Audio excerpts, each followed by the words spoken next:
Namo Shakyamuni Buddha. Namo Shakyamuni Buddha.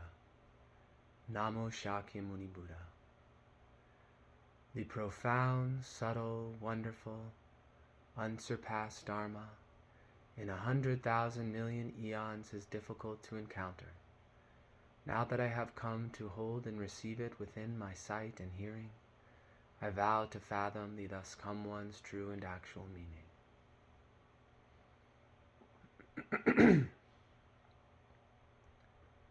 Manjushri. Why from the white tuft between the eyebrows of our leader and teacher does this great light shine all around? Why do Mandarava and Manjushaka flowers rain down, and breezes scented with sandalwood delight the hearts of the assembly? Because of these the earth is everywhere adorned and purified, and this world quakes and trembles in 6 different ways. At this time, the 4 kinds of believers are all filled with joy and delight. They rejoice in body and mind, having gained what they never had before. This beam of brightness from between the eyebrows illumines the eastern direction, and 18,000 lands are all the color of gold. From the Avicii hell upward to the summit of being, throughout the various worlds, living beings on the 6 paths, the realm to which their births and deaths are tending, their good and bad deeds, and the pleasing or ugly recompense they receive, all of these can be seen from here. We can also see Buddhas, those sage lords, lions, expounding and preaching sutras that are subtle, wonderful, and foremost. Their voices are clear and pure, issuing in soft and gentle sounds as they instruct the bodhisattvas in numberless millions. Their Brahma sounds are profound and wonderful, making living beings delight in hearing them. Each in his own world preaches the correct law, following various causes and conditions, employing immeasurable similes, illuminating the law of the Buddhas, guiding living beings to enlightenment. If a person should encounter troubles, loathing old age, sickness, and death, the Buddhas preach to him on nirvana, explaining how he may put an end to all troubles. If a person should have good fortune, having in the past made offerings to the Buddhas, determined to seek a superior way, the Buddhas preach the way of the Pratyeka Buddha. If there should be Buddha sons who carry out various religious practices, seeking to attain the unsurpassed way, the Buddhas preach the way of purity. Manjushri. I have been dwelling here, hearing and seeing in this manner many things numbering in the thousands of millions. Numerous as they are, I will now speak of them in brief. I see in these lands bodhisattvas as numerous as Ganges sands, according with causes and conditions, seeking the way of the Buddha. Some of them give alms. Gold, silver, coral, pearls, mani jewels, seashell, agate, diamonds, and other such rarities. Men and women servants, carriages, jeweled hand carriages, and palanquins, gladly presenting these donations. Such gifts they give to the Buddha way, desiring to achieve the vehicle that is foremost in the threefold world and praised by the Buddhas. There are some bodhisattvas who give jeweled carriages drawn by teams of 4, with railings and flowered canopies adorning their top and sides. Or I see bodhisattvas who give their own flesh, hands and feet, or wives and children as they seek the unsurpassed way. Again, I see bodhisattvas who happily give heads, eyes, bodies, and limbs in their search for the Buddha wisdom. Manjusri, I see kings going to the place of the Buddha to question him about the unsurpassed way. They put aside their happy lands, their palaces, their men and women attendants, shave their hair and beard and don the clothes of the Dharma. Or I see bodhisattvas who become monks, living in quietude, delighting in chanting the sutras. Or I see bodhisattvas bravely and vigorously exerting themselves, entering the deep mountains, their thoughts on the Buddha way, removing themselves from desire, constantly dwelling in emptiness and stillness, advancing deep in the practice of meditation till they have gained the 5 transcendental powers. And I see bodhisattvas resting in meditation, their palms pressed together, with 1,000, 10,000, 1,000,000 verses praising the King of the Doctrines. Or I see bodhisattvas profound in wisdom, firm in purpose, who know how to question the Buddhas and accept and abide by all they hear.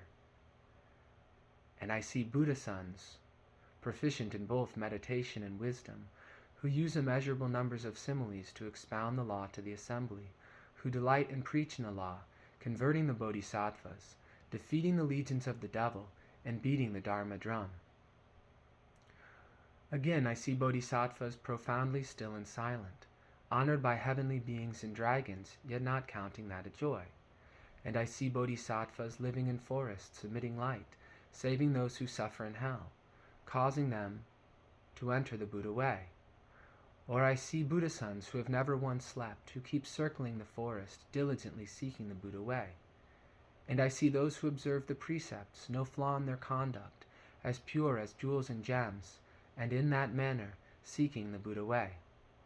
Or I see Buddha sons abiding in the strength of fortitude, taking the abuse and blows of persons of overbearing arrogance, willing to suffer all of these, and in that manner seeking the Buddha way. And I see bodhisattvas removing themselves from frivolity and laughter and from foolish companions, befriending persons of wisdom, ordering their minds and unifying their thoughts in mountain and forest for 1,000, 10,000, 1,000,000 years, and in that manner seeking the Buddha way. Or I see bodhisattvas with delicious things to eat and drink and 100 different kinds of medicinal potions, offering them to the Buddha and his monks. Fine robes and superior garments, robes costing in the thousands or 10,000s, or robes that are beyond cost, offering them to the Buddha and his monks. 1,000, 10,000, 1,000,000 different kinds of jeweled dwellings made of sandalwood, and numerous wonderful articles of bedding, offering them to the Buddha and his monks. Immaculate gardens and groves where flowers and fruit abound, flowing springs and bathing pools, offering them to the Buddha and his monks. Offerings such as these, of many different wonderful varieties, presented gladly and without regret, as they seek the unsurpassed way. Or I see bodhisattvas expounding the law of tranquil extinction, giving different types of instruction to numberless living beings. And I see bodhisattvas viewing the nature of all phenomena as having no dual characteristics, as being like empty space. And I see Buddha sons whose minds have no attachments, who use this wonderful wisdom to seek the unsurpassed way.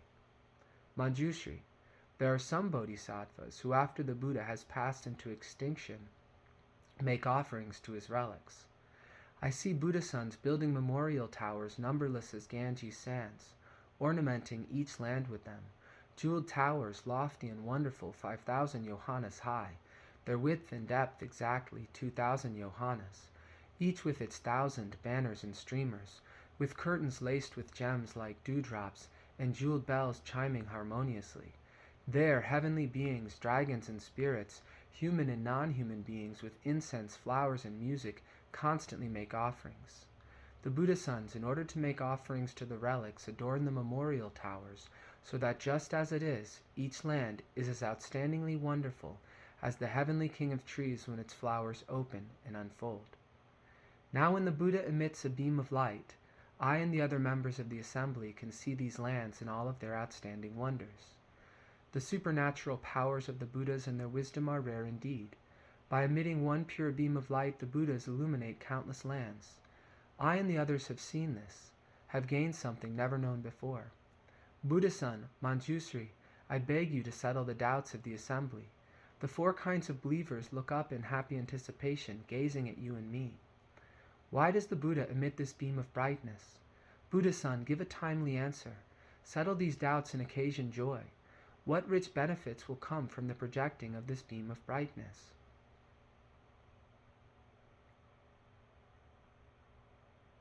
It must be the Buddha wishes to expound the law he gained when he sat in the place of practice. He must have prophecies to bestow. He has shown us Buddha lands with their adornment and purity of manifold treasures, and we have seen their Buddhas. This is not done for petty reasons.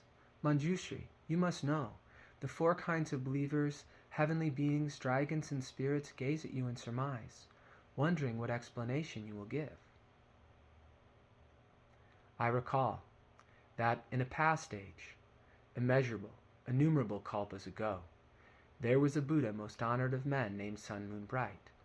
This world-honored one expounded the law, saving immeasurable living beings and numberless millions of bodhisattvas, causing them to enter the Buddha's wisdom. The 8 princely sons whom this Buddha sired before taking leave of family life, when they saw the great sage had left his family, did likewise, carrying out Brahma practices. At that time the Buddha preached the great vehicle, a sutra named Immeasurable Meanings, and in the midst of a great assembly for the sake of the people he established broad distinctions. After the Buddha had finished preaching this sutra, he sat in the seat of the law, sitting cross-legged in the samadhi called the place of immeasurable meanings. The heavens rained down mandrava flowers, heavenly drums sounded of themselves, and the heavenly beings, dragons and spirits, made offerings to the most honored of men. All of the Buddha lands immediately quaked and trembled greatly. The Buddha emitted a light from between his eyebrows, manifesting signs that are rarely seen. This light illumined the eastern direction, 18,000 Buddha lands, showing how all living beings there are recompensed in birth and death for their past deeds. That one could see how these Buddha lands, adorned with numerous wonderful jewels, shone with the hues of lapis lazuli and crystal, was due to the illumination of the Buddha's light. One could also see heavenly and human beings, dragons, spirits, mini-yakshas, gandharvas, and kimnaras, each making offerings to his respective Buddha. One could also see thus come ones, naturally attaining the Buddha way, their bodies the color of golden mountains, upright, imposing, very subtle and wonderful. It was as though in the midst of pure lapis lazuli there should appear statues of real gold. In the midst of the great assembly, the world-honored one expounds the principles of the profound law, and one after another of the Buddha lands, the voice-hearers and countless multitudes, through the illumination of the Buddha's light, all became visible with their great assemblies. There were also monks residing in the midst of forests, exerting themselves and keeping the pure precepts as though they were guarding a bright jewel. One could also see bodhisattvas carrying out almsgiving, forbearance, and so forth, their numbers like Ganges sands, due to the illumination of the Buddha's light. One could also see bodhisattvas entering deep into meditation practices, their bodies and minds still and unmoving, and in that manner seeking the unsurpassed way. One could also see bodhisattvas who knew that phenomena are marked by tranquility and extinction, each in his respective land preaching the law and seeking the way. At that time,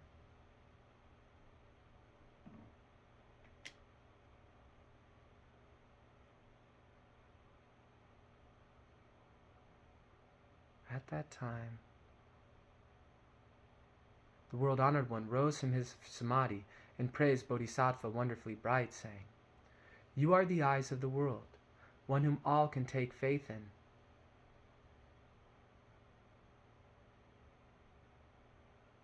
You are the eyes of the world, one whom all can take faith in. This law I preach, you alone know how to testify to it. One who all can take faith in and believe. This law I preach, only you know how to testify to it." After the world-honored one had bestowed this praise, causing wonderfully bright to rejoice, he preached the lotus for fully 60 small kalpas. He never rose from his seat, and the supreme and wonderful law that he preached was accepted and upheld in its entirety by the Dharma teacher, wonderfully bright. After the Buddha had finished preaching the sutra, after the Buddha had preached the lotus, on that very same day, he announced to the assembly of heavenly and human beings, "I have already expounded for you the meaning of the true entity of all phenomena. When midnight comes, I will enter nirvana.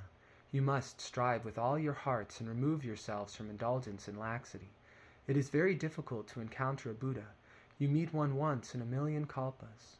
When the children of the world-honored one heard that the Buddha was to enter nirvana, each one was filled with sorrow and distress, wondering why the Buddha should so quickly seek extinction.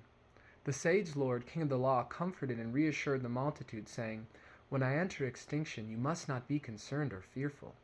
This Bodhisattva virtue storehouse has already understood in his mind the true entity that is without outflows, and he will be the next to become a Buddha, bearing the name Pure Body, and he too will save immeasurable multitudes." That night the Buddha passed into extinction as a fire dies out when the firewood is exhausted. They divided and apportioned his relics and built immeasurable numbers of towers, and the monks and nuns, whose numbers were like Ganges sands, redoubled their exertions, thereby seeking the unsurpassed way. The Dharma teacher, wonderfully bright, honored and upheld the Buddha's storehouse of Dharma for 80 small kalpas, broadly propagating the Lotus Sutra. The 8 princely sons whom wonderfully bright converted held firmly to the unsurpassed way, and were thus able to meet with innumerable Buddhas. After making offerings to these Buddhas, they followed them in practicing the great way, and one after the other succeeded in becoming a Buddha, each one bestowing a prophecy on his successor. The last one to become a heavenly being among heavenly beings was named Buddha Burning Torch. As leader and teacher of seers, he saved immeasurable multitudes.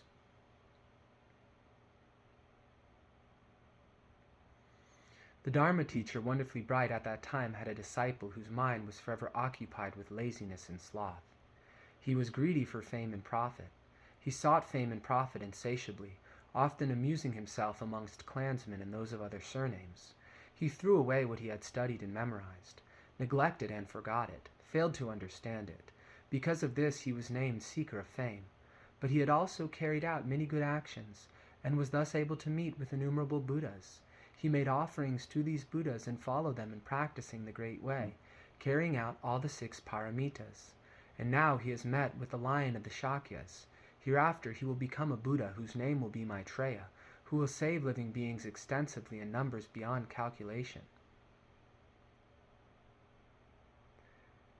After that Buddha passed into extinction, that lazy and slothful one, he was you. And the Dharma teacher, wonderfully bright, was the person who is now I myself.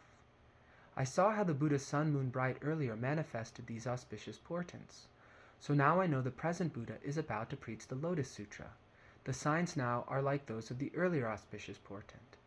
Human beings now will come. This is an expedient means used by the Buddhas. Now when the Buddha emits a beam of brightness, he is helping to reveal the meaning of the true entity of all phenomena. Human beings now will come to know it. Let us press our palms together and wait with a single mind. The Buddha will rain down the rain of the law to fully satisfy all seekers of the way. You who have doubts and regrets, the Buddha will resolve them for you, bringing them to an end so that nothing remains. May all merit and virtue from this activity adorn the Buddha's Pure Lands, repaying the 4 kinds of kindness above and aiding those suffering in the paths below. May all of those who see and hear of this bring forth the resolve for enlightenment, and when this retribution body is over, be reborn together in ultimate bliss. Namo Shakyamuni Buddha.